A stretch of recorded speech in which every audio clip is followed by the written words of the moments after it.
तो जय हिंद बच्चों, लेकर आ चुका मैं आप लोगों के लिए फिजिक्स का डे 1 का कंटेंट। और यहाँ पे हम बेसिकली जो 30 डे स्ट्रेटजी चैलेंज था, चैलेंज तो खैर क्या ही, नॉर्मल सी बात है ये तो हमारे लिए।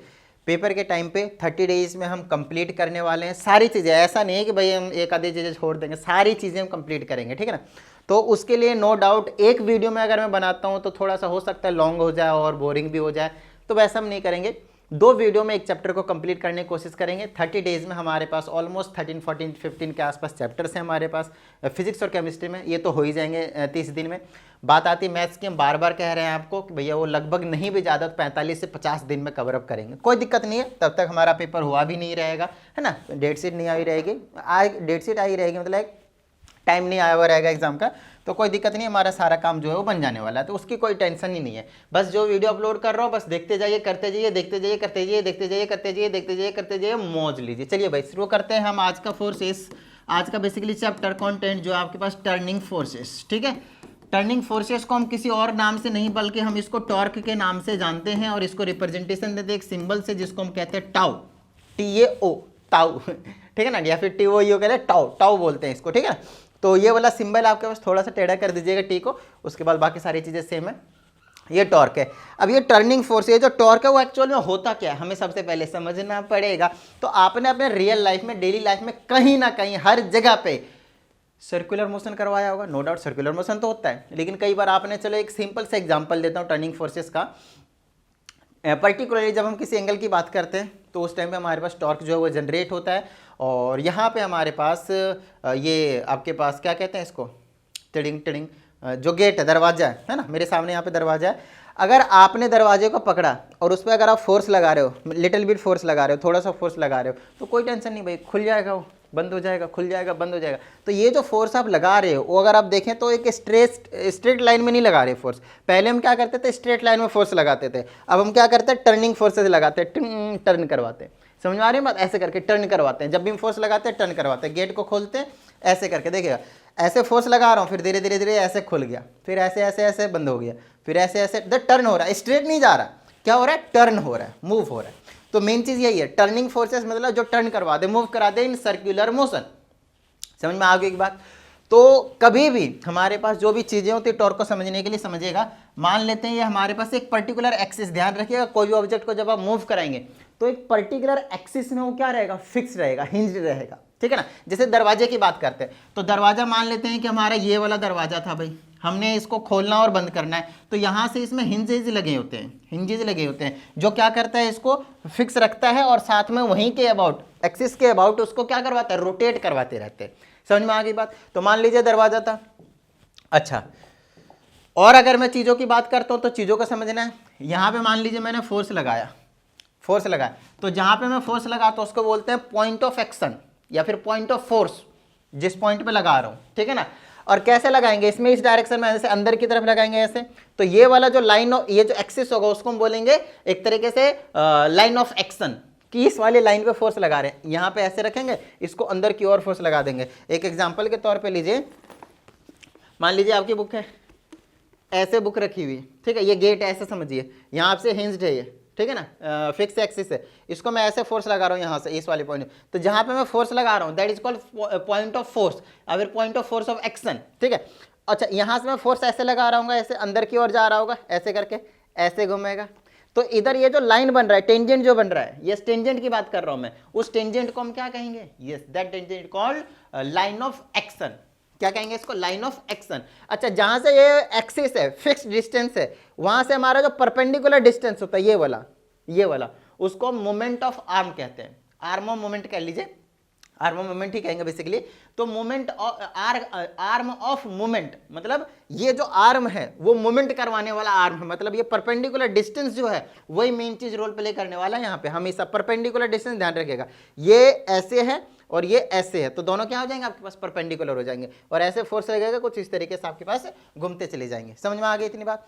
तो आपके पास टॉर्क होता क्या है, चीजों का समझिएगा। टॉर्क जो है वो फोर्स होता है और इनटू में डिस्टेंस होता है, और ये जो डिस्टेंस होता है वो होता है आपके पास परपेंडिकुलर डिस्टेंस, परपेंडिकुलर डिस्टेंस हमेशा फ्रॉम द, ध्यान रखना, from axis of rotation, from axis, from tiding tiding from axis of rotation, from axis of rotation.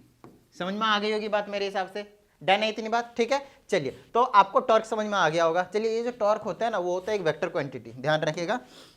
हमारा जो टॉर्क है वो आपके पास क्या होता है, एक वेक्टर क्वांटिटी होता है, स्केलर नहीं होता, क्योंकि इसका डायरेक्शन फिक्स रहता है। वेक्टर क्वांटिटी याद आ रहा है ना, स्केलर वेक्टर 9th में ही बता दिया था ये सारी चीजें, तो है ना। Okay great. अब एक चीज और समझिएगा, यहाँ पे जब हम इसको वेक्टर के फॉर्म में लिखते हैं, मतलब टॉर्क के ऊपर क्या लगा देंगे, एरो, कुछ इस टाइप से। तो ध्यान रखिएगा, ये जो डिस्टेंस होता है परपेंडिकुलर, उसे हम पहले लिखते हैं, और जो एफ होता है फोर्स, उसे हम बाद में लिखते हैं, ठीक है ना। और इसके बीच में ये जो डिस्टेंस है वो भी फिक्स रहता है, तो आर क्रॉस एफ लिखते हैं इसको। अच्छा ये वाला सॉरी, इसके ऊपर नहीं लिखा, वेक्टर नहीं लगाना भाई, डिस्टेंस है वो डिस्टेंस, ठीक है ना, तो वो एक स्केलर क्वांटिटी है। तो आर क्रॉस आर, आर से रिप्रेजेंट कर सकते हो डिस्टेंस को, या फिर डी रख दिया तो डी क्रॉस एफ। ये एक पर्टिकुलर रिप्रेजेंटेशन होता है किसी भी टॉर्क का इन वेक्टर क्वांटिटी। अभी आप लोगों co dot product cross product नहीं मालूम है, 11th में आपको बताया जाएगा, बट फिलहाल के लिए मैं आपसे बस इतना कहना चाहूंगा कि आप सिर्फ इतना याद रखें, एक वेक्टर क्वांटिटी होती है, और जब वेक्टर फॉर्म इसमें हम रिप्रेजेंट करते हैं तो डिस्टेंस को पहले लगते हैं, फोर्स को बाद में रखते हैं, ठीक है। ओके ग्रेट, आगे चलिए। अब इसकी एसआई यूनिट की हम बात कर लेते हैं। तो अगर आप एसआई यूनिट की बात करेंगे, अगर आप एसआई यूनिट की बात करेंगे तो क्या आ जाएगा, क्या आ जाएगा, देख लीजिए। ये फोर्स का होता है न्यूटन, डिस्टेंस का होता है मीटर, तो newton metre is the SI unit of force. समझ में आ गई, सॉरी टॉर्क, समझ में आ गई की बात, ठीक है। अच्छा एक चीज और, यहाँ पे अगर मैं टॉ इज इक्वल टू लिखता हूँ एंगल के टर्म में, तो डी एफ साइन थीटा आता है, या फिर एफ डी साइन थीटा बोल दीजिए, एक ही बात है, F D sine theta, force into distance into sine theta. तो साइन के एंगल पे भी डिपेंड करता है, हालांकि इनके बारे में आपको डिटेल में बाद में बताया जाएगा, लेकिन अभी के लिए बस इतना समझ लीजिए कि एंगल पे भी डिपेंड करता है। इसका मतलब ये है कि आप लोगों को ट्रिग्नोमेट्री के टेबल वैसे ही पढ़ा दिया गया, तो कोई टेंशन वाली बात नहीं है। अगर थीटा 0 डिग्री हुआ, किसके किसके बीच में, फोर्स और डिस्टेंस के बीच में, जो कि होगा नहीं, तो वो बेसिकली फोर्स लगेगा नहीं, क्योंकि साइन 0 डिग्री 0 हो जाएगी, तो टॉर्क उसमें लगेगा ही नहीं। चीजों का समझिए, टॉर्क उसमें लगेगा ही नहीं, वो सर्कुलर मोशन करेगा नहीं, टर्निंग फोर्स बनेगा ही नहीं, मोमेंट बनेगा ही नहीं, समझ रहे हैं ना। मोमेंट मतलब क्या है आपके पास, मोमेंट मतलब ये टॉर्क ही और कुछ नहीं है, ठीक है ना। Moment of force, basically moment of force किसको कह रहे हैं, टॉर्क को। देखिए इसके 3 नाम है, एक तो टर्निंग फोर्स, दूसरा टॉर्क, और तीसरा ये क्या कहते हैं इसको, मोमेंट ऑफ फोर्स। ये तीनों नाम सेम चीज है, टॉर्क को रिप्रेजेंट कर रहे हैं, ठीक है। अच्छा थीटा अगर परपेंडिकुलर कर दिया, जो कि हम बार बार आपसे कह रहे हैं, फोर्स के ठीक परपेंडिकुलर होना चाहिए एक्सिस ऑफ रोटेशन से बेसिकली, तो वो क्या हो जाएगा आपके पास, और फोर्स से भी होएगा, क्योंकि फोर्स ऐसे लगेगा, ये परपेंडिकुलर डिस्टेंस होगा, परपेंडिकुलर होगा। थीटा अगर 90 डिग्री होगा तो 90 डिग्री की वैल्यू 1 होती है, साइन 90 डिग्री की वैल्यू 1, तो थीटा टॉर्क कितना हो जाएगा, एफ डी, जो कि एक मैक्सिमम फोर्स को रिप्रेजेंट करेगा। क्या करेगा, एक मैक्सिमम फोर्स को रिप्रेजेंट करेगा। समझ में आ गई होगी बात, डन है। अच्छा एंटी पैरेलल कर दो तो थीटा 180 कर दो तब भी 0, साइन 180 की वैल्यू 0 होती है, तो 0 और 180 पे 0 और 180 डिग्री करूंगा तो मैं कोई टेंशन वाली बात नहीं हो, 0 हो जाएगा बेसिकली टॉर्क। लेकिन जब 90 डिग्री होगा तो उस केस में मैक्सिमम होगा, ये चीज़ आपको मालूम होनी चाहिए। नो डाउट आप यहाँ पे देख पा रहे होंगे, टॉर्क जो डिपेंड कर रहा है एक फोर्स पे और एक परपेंडिकुलर डिस्टेंस पे, एंगल पे तो डिपेंड कर ही रहा था, वो हमने आपको समझा दिया। फोर्स जितना ज़्यादा होगा उतना ही ज़्यादा आपके पास टॉर्क देखने को मिलेगा, डिस्टेंस जितना ज़्यादा होगा उतना ही ज़्यादा आपके पास टॉर्क देखने को मिलेगा, डिपेंडिंग अपॉन एक कांस्टेंट होना चाहिए जब एक की बात करेंगे। मतलब अगर आप फोर्स ज़्यादा बढ़ा रहे हो तो डिस्टेंस को कांस्टेंट रखें, अगर डिस्टेंस भी बढ़ रहा होगा तो घट रहा होगा, बढ़ रहा होगा, उसके हिसाब से टॉर्क पे फर्क पड़ेगा। एक को कांस्टेंट रख के हम दूसरे की बात करते हैं हमेशा, ठीक है ना। अच्छा एक चीज़ आपको ध्यान रखना है, यहाँ पे कभी भी आपने अगर जब गेट खोला हो तो आपको समझ में आएगा कि मान लीजिए यहाँ पे फिर से लाया इसको मैंने, यहाँ पे हिंज्ड है, ये एक्सिस ऑफ रोटेशन है। अगर आप यहाँ से इसके नियर बाय से लगाएंगे ना फोर्स, नियर बाय से फोर्स लगाएंगे तो ये ज़्यादा फोर्स लगाना पड़ेगा आपको इसको टर्न कराने के लिए, और शायद टर्न हो भी ना, लेकिन यहाँ से करेंगे तो इजीली टर्न हो जाएगा। तो दिमाग रखना है, आर बढ़ रहा है, this is your R, this is your R, बोले डी परपेंडिकुलर डिस्टेंस। तो अगर परपेंडिकुलर डिस्टेंस की वैल्यू बढ़ जाती है, जब फोर्स आपके पास कांस्टेंट है, ध्यान रखना है, ठीक है ना, फोर्स क्या आपके पास कांस्टेंट है, तो आपके पास टॉर्क भी क्या बढ़ेगा, क्या होगा, बढ़ जाएगा, ठीक है ना। न्यूमेरिकल्स की हम बात करेंगे अगली वीडियो में। इस वीडियो में हम सिर्फ और सिर्फ एक बार कंसेप्ट को रिवाइज कर रहे हैं और कुछ नहीं, सिर्फ कंसेप्ट को रिवाइज कर रहे हैं, ठीक है। ओके ग्रेट, तो आप लोगों को टॉर्क के बारे में आइडिया मेरे हिसाब से मिल चुका है। एक बार और देख लेता हूं मैं किस टाइप की और क्या क्या चीजें हैं आपकी बुक में, उसी के हिसाब से सारी चीजें करवा दी जाएंगी। ओके इसकी यूनिट आप दो और यूज करेंगे, एक रहेगा किलोग्राम फोर्स मीटर और दूसरा आप यूज करेंगे फोर्स की जगह किलोग्राम फोर्स लिखेंगे और कुछ नहीं, और एक रहेगा ग्राम फोर्स सेंटीमीटर, ठीक है ना। तो इसको हम सीजीएस यूनिट के नाम से जानते हैं, ये आपके पास ग्रेविटेशनल यूनिट के नाम से जाना जाता है। तो ये दो अलग से दो और यूनिट हैं जो आपको मालूम होना चाहिए। ध्यान रखना फोर्स में 1 newton is equal to 10⁻7 dynes होते हैं जब हम सीजीएस यूनिट की बात करते हैं, ठीक है ना। डाइन्स भाई आ जा यार, डाइन्स ये एक सीजीएस यूनिट है, ठीक है ना। डाइन क्या सीजीएस यूनिट है, किसकी, फोर्स की बात कर रहा हूँ, ठीक है। तो ये छोटी छोटी चीज़ें होती है, कई बार आ जाते हैं, यूज़ कर लेते हैं, तो ज़्यादा टेंशन नहीं लेना। अभी हम कॉन्सेप्ट को रिवाइज कर रहे हैं, अगली वीडियो में जब हम न्यूमेरिकल करेंगे ना तो आपको और भी कॉन्सेप्ट क्रिस्टल क्लियर होगा। मैं एक ही वीडियो में नहीं डाल रहा हूँ क्योंकि बहुत ज़्यादा वीडियो लंबी हो जाएगी, फिर आप भी बोलो यार इतना सारा पढ़ना पड़ रहा है डेली डेली, तो एक दिन छोड़कर एक दिन कर लेना, छोड़कर नहीं, एक दिन कॉन्सेप्ट एक दिन न्यूमेरिकल, एक दिन कॉन्सेप्ट एक दिन न्यूमेरिकल, एक दिन कॉन्सेप्ट एक दिन न्यूमेरिकल, ऐसे करके हम सारी चीज़ें कर लेंगे, ठीक है। आगे की बात करते हैं इक्विलिब्रियम ऑफ बॉडीज की। टॉपिक देखते जाते हैं, करते जाते हैं। यहाँ पे मैं कुछ भी लिख नहीं रहा हूँ क्योंकि मैं रिवाइज करवा रहा हूँ, ठीक है ना। एक बार चैप्टर नहीं करवा रहा हूँ, ऑलरेडी करवा चुका हूँ। इक्विलिब्रियम ऑफ बॉडीज, देखिए इक्विलिब्रियम ऑफ बॉडीज की जब हम बात करते हैं तो यहाँ पे हम दो तरह के इक्विलिब्रियम की बात करते हैं। एक होता है आपके पास स्टैटिक इक्विलिब्रियम और एक होता है आपके पास डायनेमिक इक्विलिब्रियम, डायनेमिक इक्विलिब्रियम, ठीक है। इसका एक्सप्लेन करने के लिए बड़ी छोटी सी चीज़ है, अगर आपके पास एक बॉडी रेस्ट पे है तो स्टैटिक इक्विलिब्रियम में है। सर रेस्ट पे नहीं होगा तब क्या होगा, आओ उसकी भी बात करते हैं। अब रेस्ट पे हो या ना हो, रेस्ट का मतलब है एक्सटर्नल फोर्स कितना है, 0। एक्सटर्नल फोर्स में जितना भी लग रहा है वो क्या लग रहा है, 0। ये मतलब होता है रेस्ट का। तो इसको हम बोलते हैं कि ये स्टैटिक इक्विलिब्रियम में है। किस में, ये स्टैटिक इक्विलिब्रियम में है। आगे की बात करते हैं। अब ध्यान समझिएगा, अगर मैं इसमें फोर्स लगाता हूं भी तो एक इधर से फोर्स लगाया, एक इधर से फोर्स लगाया, मान लीजिए ये भी 10 न्यूटन का, ये भी 10 न्यूटन का, तो आप बता सकते हैं कि अब भी इसमें कुछ फर्क पड़ेगा, नहीं, इसके मोमेंट होगी नहीं, मोमेंट नहीं होगा तो दोनों फोर्सेस का सम 0 हुआ ना भाई, ऑपोजिट डायरेक्शन में है। ये मान लो ऊपर जा रहा है, ये नीचे आ रहा है, मान लो प्लस का 10 है तो ये माइनस का 10 है, कैंसिल आउट कर दे एक दूसरे के इफेक्ट को, खत्म बात। इधर से अगर मैं 5 न्यूटन का फोर्स लगा दूं, मान लो माइनस का 5 है वो left hand side, right hand side जा रहा है, प्लस का 5 लगा दिया मैंने, तो अभी भी ये क्या रहा है, इक्विलिब्रियम में रहा। लेकिन अगर मैंने मान लो इसको हटा दिया तो ये अब इक्विलिब्रियम में नहीं रहेगा। फोर्स अगर मैंने यहाँ पे नहीं लगाया तो अब ये इक्विलिब्रियम में नहीं रहेगा, ध्यान से समझना है, ठीक है ना। तो इक्विलिब्रियम में रखने के लिए नेट फोर्स क्या होना चाहिए आपके पास, नेट फोर्स क्या होना चाहिए आपके पास, बिल्कुल 0। Net force on the body must be 0। Same यही कहानी होती है डायनेमिक इक्विलिब्रियम में, बस इस केस में बॉडी मोशन में होता है, इस केस में बॉडी मोशन में होता है और इस केस में बॉडी की पोजीशन चेंज नहीं होती, रेस्ट पे रहती है। तो डायनेमिक इक्विलिब्रियम का मतलब है external, all external forces acting on the body must be 0। सो इसका मतलब ये है कि चीज़ों को समझना बड़ी छोटी सी चीज़ है। तो मोशन में है, मान लीजिए एक बॉडी मूव कर रही है, और क्योंकि हम टर्निंग फोर्सेस की बात करेंगे, चलो ऐसे घुमा देते हैं। एक बॉडी यहाँ पे है, यहाँ घूम रहा है, चारों साइड घूम रहा है, ठीक है। एक यहाँ पे एक्सिस है हमारे पास, फिक्स है वो, उसके अबाउट चारों साइड करके क्या घूम रहा है। अब चीज़ों का समझना यहाँ पे कि अगर इसकी स्पीड यूनिफॉर्म हुई, मतलब अगर 10 की स्पीड, 10 मीटर पर सेकंड की स्पीड फिक्स है हमेशा, तो u भी 10 हो गया, v भी 10 हो गया, टाइम कितना भी लगे कोई टेंशन नहीं अपने को। एक्सेलरेशन फॉर्मूला होता है v माइनस यू अपॉन में t, तो v माइनस यू मतलब 10 माइनस 10, नीचे कुछ भी टाइम रहेगा x y z, तो आना तो 10 0 ही है, 0 point something is 0।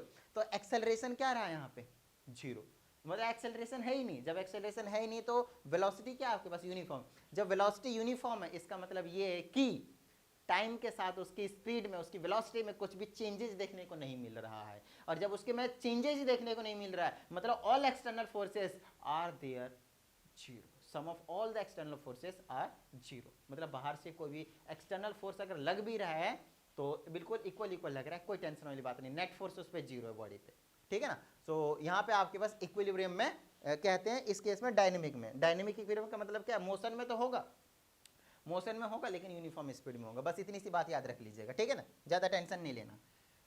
Okay great, next topic देखते हैं क्या है हमारे पास, प्रिंसिपल ऑफ मोमेंट्स। तो बड़ी छोटी सी चीज़ है, प्रिंसिपल ऑफ मोमेंट्स। तो इस प्रिंसिपल पे काम करता है अपना टॉर्क। देखिए अगर आपके पास एक बॉडी है, टिडिंग, आपने इधर से फोर्स लगाया 10 न्यूटन का और उसी ठीक ऑपोजिट डायरेक्शन में फोर्स लगा दिया आपने 10 न्यूटन का, तो देखिए ये एंटी क्लॉकवाइज फोर्स लगाएगा, समझ रहे हैं ना, ये वाले और ये वाले भी क्या है आपके पास एंटी क्लॉकवाइज फोर्स लगा रहे हैं, ठीक है। ये तो मैंने कपल के साइड ले गया, इसको थोड़ा सा चेंजेज लाते हैं, इसको थोड़ा सा चेंजेज लाते हैं हम। ये देखिए, मान लीजिए ये बॉडी है, हमने एक फोर्स इधर लगाया 10 न्यूटन का, ठीक है, एक फोर्स इधर लगाया हमने 10 न्यूटन का, ये इस डायरेक्शन में लग रहा है और ये वाला इस डायरेक्शन में लग रहा है 10 न्यूटन का। तो ये वाला क्लॉकवाइज फोर्स हो गया, क्लॉकवाइज टॉर्क हो गया मैं कह सकता हूँ, और ये वाला एंटी क्लॉकवाइज टॉर्क हो गया, एंटी क्लॉकवाइज टॉर्क हो गया। तो क्लॉकवाइज टॉर्क और एंटी क्लॉकवाइज टॉर्क का दोनों का जो सम होता है वो 0 के इक्वल होता है। बस इस प्रिंसिपल का ये कहना है, दिमाग में बिल्कुल इन शॉर्ट, अब उतना लंबे चौड़े से नहीं समझना अपने को, इन शॉर्ट समझना है अब, क्योंकि पेपर का वक्त है, समझ रहे हैं ना। अब इंपॉर्टेंट टॉपिक को ध्यान में रखते हुए, हालांकि मैं सारे टॉपिक कवर करवाऊंगा, इंपॉर्टेंट टॉपिक ऐसा कुछ नहीं करवाऊंगा मैं, तो सारे टॉपिक को बिल्कुल शॉर्ट में समझते हुए जाना है, कम टाइम में ज्यादा एफिशिएंसी लानी है अपने को, समझ में आ रही है बात। और फिर से बता रहा हूं, एक भी दिन मिस नहीं करना है, वीडियो आई और पूरी तरीके से देख लेना, बहुत अच्छे तरीके से पढ़ते रहना है। आंधी आ जाए, तूफान आ जाए, कुछ भी आ जाए, रिश्तेदार आ जाए, कुछ भी हो जाए, पढ़ना नहीं छोड़ना। समझ में आ गई बात, पढ़ना नहीं छोड़ना भाई, डेली का काम डेली करना है, आज का काम कल पे नहीं डालना है, कंसिस्टेंसी मेंटेन रहनी चाहिए। आओ भाई आगे बात करते। कुछ बच्चे कह रहे हैं सर धमका क्यों रहे हो अरे धमका नहीं रहे बड़े। आगे की बात करते हैं हम कपल। आय हाय हाय, कपल, ये वो कपल नहीं है भाई, यहाँ पे हम कपल को एक फोर्स के नाम से जानते हैं और एक तरीके से टॉर्क होता है, बहुत अच्छे तरीके से समझना। इसमें क्या होता है, एक सेंटर होता है, एक सेंटर होता है लेट से ओ, और दो इसके एंडिंग पॉइंट्स होते हैं, सेंटर एग्जैक्टली बीच में लाई करेगा। कपल हम तब कहते हैं जब दो फोर्सेस लग रहे होते हैं इक्वल एंड एंटी पैरेलल। समझना चीजों को ध्यान से, इक्वल एंड एंटी पैरेलल बोला मैंने। मान लो इधर आपके पास एक फोर्स लग रहा है F1 जो 10 न्यूटन का है, तो F2 भी आपके पास कितने का होना चाहिए, 10 न्यूटन का होना चाहिए। But the direction must be opposite of F1 and F2, direction must be opposite, direction must be opposite. समझ में आ रही होगी बात इतनी, डन है, ठीक है।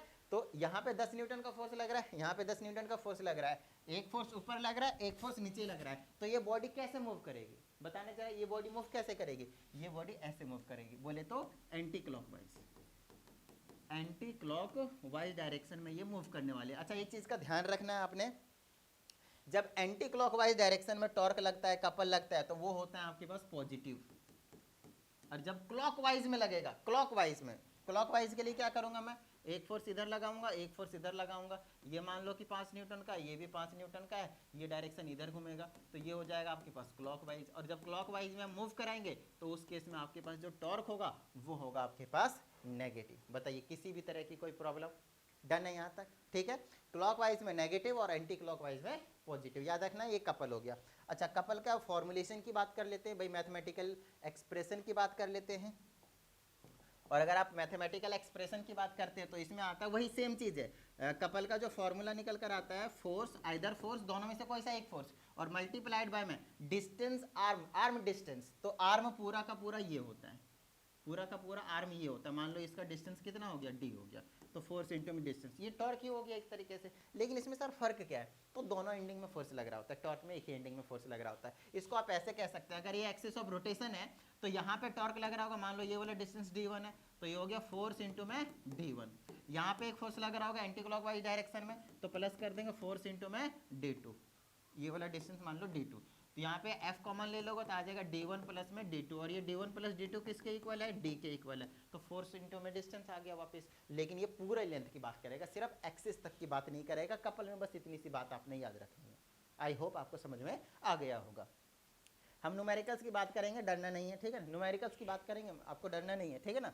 मैं एक बार और टॉपिक देख लूँ क्या है, आई हाय है, मस्त टॉपिक है अपनी आपके एक बार, और वो है आपके पास सेंटर ऑफ ग्रेविटी। बहुत अच्छे तरीके से समझिएगा, सेंटर ऑफ ग्रेविटी। अब ये जो सेंटर ऑफ ग्रेविटी है उसको एक और नाम से जाना जाता है जिसको हम बोलते हैं सेंटर ऑफ मास, कि पूरे ऑफ बॉडी का मास कहाँ पे कॉन्सेंट्रेटेड है उसको हम कहते हैं सेंटर ऑफ ग्रेविटी या फिर सेंटर ऑफ मास। आइए एक एग्जांपल की बात कर लेते हैं। अगर आप इस मोबाइल की बात करते हैं, इस मोबाइल की बात करते हैं, तो ये लगभग यूनिफॉर्म है, मतलब हर तरह से थिकनेस वगैरह सारी चीज़ें लगभग बराबर है।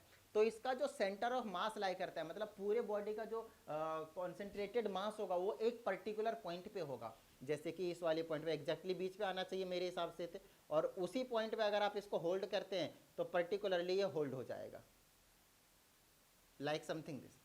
समझ में आ रही है बात? तो इसका सेंटर ऑफ मास यहाँ पे लाई कर रहा है। लेकिन अगर मैं बात करता हूँ किसी एक नॉन यूनिफॉर्म बॉडी की, ये यूनिफॉर्म बॉडी था, हर जगह से यूनिफॉर्म मास था। जैसे अभी इस बॉटल की बात कर लीजिए आप, बहुत अच्छी तरीके से बात कीजिएगा।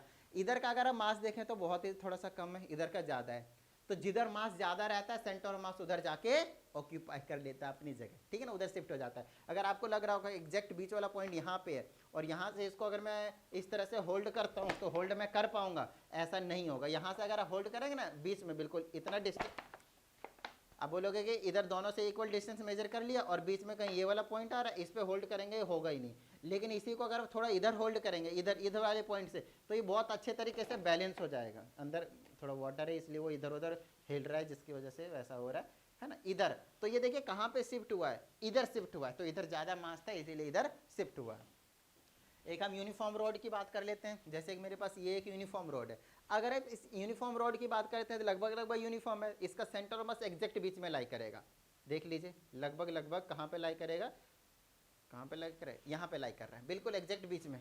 आप यहाँ से इधर मेजर करेंगे, इधर मेजर करेंगे, आपको दोनों साइड का इक्वल डिस्टेंस देखने को मिलेगा, कोई दिक्कत नहीं है। लेकिन मैं आपको कहता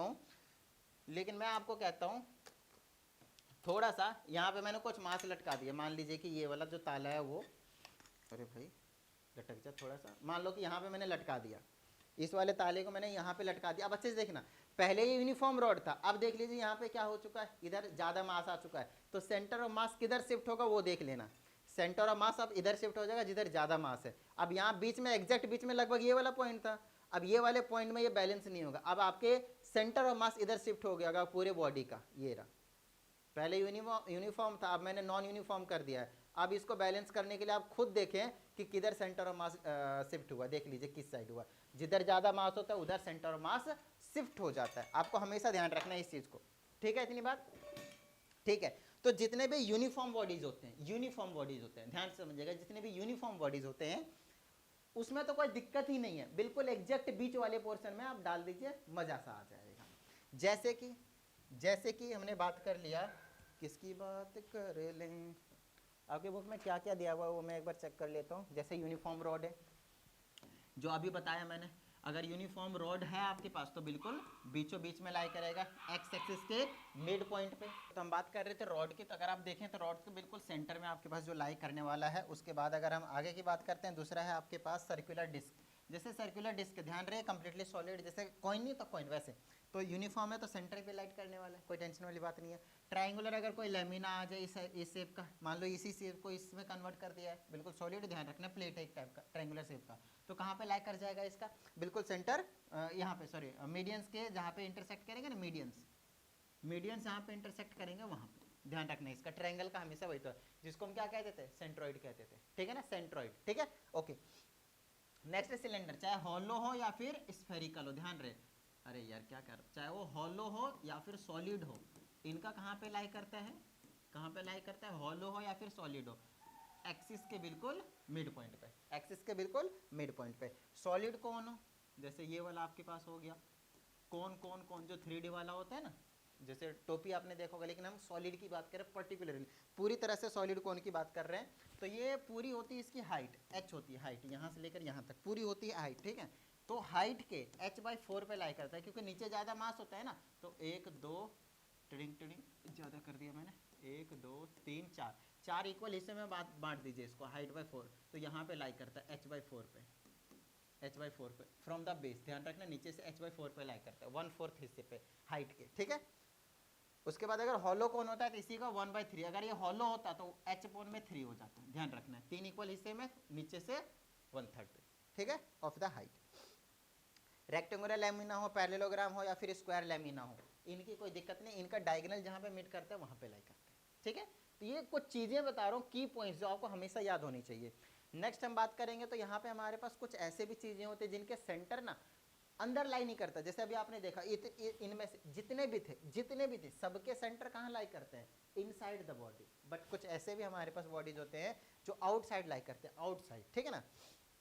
आउटसाइड किसके लाई करेंगे, जैसे रिंग ले लिया, रिंग है सिर्फ यहाँ पे मास है, तो यहाँ थोड़ी सेंटर ऑफ मास लाई करेगा, सेंटर ऑफ ग्रेविटी यहाँ पे लाई करता है। तो बॉडी, ये जो बॉडी है उसके तो बाहर हुआ ना, ये बाहर है, उसके अंदर नहीं है, ठीक है। अच्छा, इसी तरह से अगर आप बूमेरैंग देखा होगा आप लोगों ने, एल शेप का होता है ना, थोड़ा सा इस टाइप का, इस शेप का बूमेरैंग होता है, इसका सेंटर ऑफ मास कहीं यहाँ पे आपके पास लाई कर रहा होता है, ठीक है ना। उसी प्रकार से और भी कुछ एग्जांपल्स हैं आपके पास, लेट मी सी और क्या क्या दे रहे हैं। अच्छा, डोनट खाना है, डोनट खाना है, खाया है ना सबने डोनट अगर आप लोगों ने खाया होगा तो उसमें आपको पता चलेगा इस तरीके से होता है। तो यहाँ पे इसका सेंटर ऑफ मास लाई करेगा। और क्या बच गया, नेकलेस को अगर मैं कंप्लीट गोल बना दूँ इस तरीके से, गोल नेकलेस यहाँ पे बांधने वाला है मान लो, तो यहाँ पे लाई करेगा, तो आउट ऑफ द बॉडी। तो ये कुछ ऐसे एग्जाम्पल्स हैं जिनके आउट ऑफ द बॉडी लाई करता है। यहाँ पे अब हम एक लास्ट टॉपिक पे पहुँच जाते हैं जिसका नाम है यूनिफॉर्म सर्कुलर मोशन। तो ध्यान रखना है, सर्कुलर मोशन की जब भी हम बात करेंगे सर्कुलर मोशन की, तो आपको पता ही होगा सर्कुलर मोशन कैसे करवाने वाले हम, कुछ इस टाइप से, है ना, ऐसे जाएंगे ऐसे आएंगे इस टाइप से। तो इसकी जो एक्सेल, यहाँ पे हम दो चीज़ों की बात करेंगे,